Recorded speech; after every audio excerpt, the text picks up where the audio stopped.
हरे कृष्णा, राधे राधे. तर आम्ही कृष्णांना दुधाचा भोग लावतोय. रोज सकाळी आम्ही उठल्यावर अगोदर सगळ्यात पहिले त्यांना दूध पाजवतो, मग सगळी सुरुवात होते. तर त्यांना रोज सकाळी दूध देतो. दूध पाजवल्यानंतर त्यांना स्वच्छ रुमालाने त्यांचं तोंड साफ करतो बघा. आणि त्यांच्यासाठी आम्ही टोपी आणि गॉगल आणला होता, नवीन घेतला त्यांच्यासाठी. कुठं पण बाहेर फिरायला गेलो तर मग त्यांना पण आम्ही घालू असं. बघा किती सुंदर दिसत आहे, किती छान वाटत आहे, किती गोड दिसत आहे. तर मग त्यांना 2 सॉक्स आणले पायात घालण्यासाठी. आता थंडीचा मोसम आहे त्यामुळे त्यांना त्यांच्यासाठी सॉक्स आणलेत. 2 सॉक्स घातले पायांमध्ये. किती छान वाटत आहे, किती छान दिसत आहे. त्यांना पण आवडलं वाटतं. मग मी त्यांना सांगत होती की तुम्हाला थंडी वाजते, तर ते म्हणाले हो. तर त्यांना मी ब्लँकेट ओढलं त्यांच्यावर, व्यवस्थित ब्लँकेट त्यांच्यावर ओढलं की त्यांना थंडी नाही लागणार. व्यवस्थित त्यांना पांघरून घातले. मग आम्ही फिरायला गेलो आम्ही ऑटोत गेलो होतो. तर बघा किती म्हणजे त्यांचा चेहरा एकदम खिलून उठला की बाहेर जातोय असं.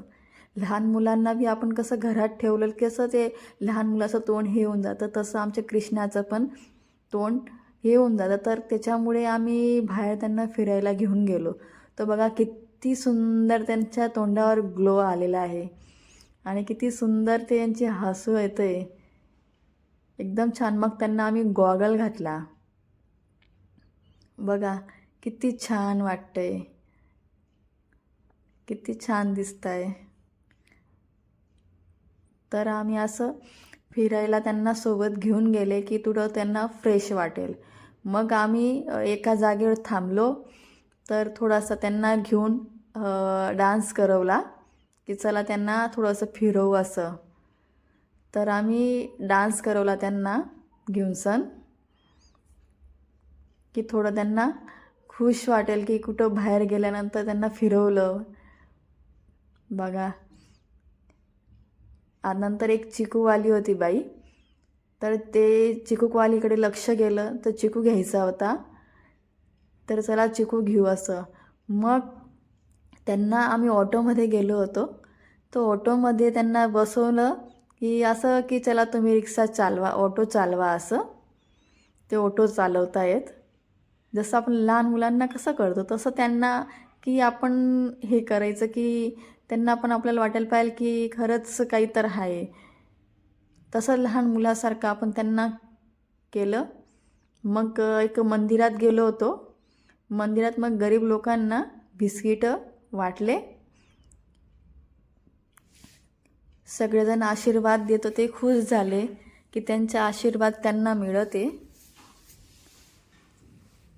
सगळ्यांना बिस्किटं दिले आणि दान केलेलं वाया जात नाही, त्यामुळे दान दिलं गरजेचं असतं. तेव्हा आपल्याला पुण्य कुठे ना कुठे मिळतंच.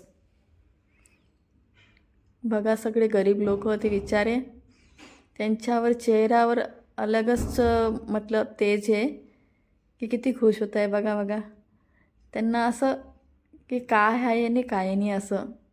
तर त्याच्यामुळे सगळ्यांना जरूर, तर प्लीज सगळ्यांना कोणाला पण दान करत जा, कोणालाही मदत करत जा. त्याचं पुण्य कुठे ना कुठे तुम्हाला फळ त्याचं मिळतंच.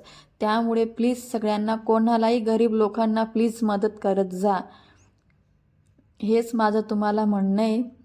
आमच्या कृष्णाकडनं सगळ्यांना नमस्कार, राधे राधे, हरे कृष्णा. तर सगळ्यांचा आपला विचार केला पाहिजे, सगळ्यांना मदत केली पाहिजे. जर तुम्हाला हा व्हिडिओ आवडला असेल तर सबस्क्राईब, लाईक, कमेंट और शेअर नक्की करा. नवीन वर्षांना आमच्या लड्डू गोपालकडनं सगळ्यांना हार्दिक शुभेच्छा. नवीन वर्ष तुमच्यासाठी सगळ्यांसाठी चांगलं राहावं. राधे राधे, हरे कृष्ण.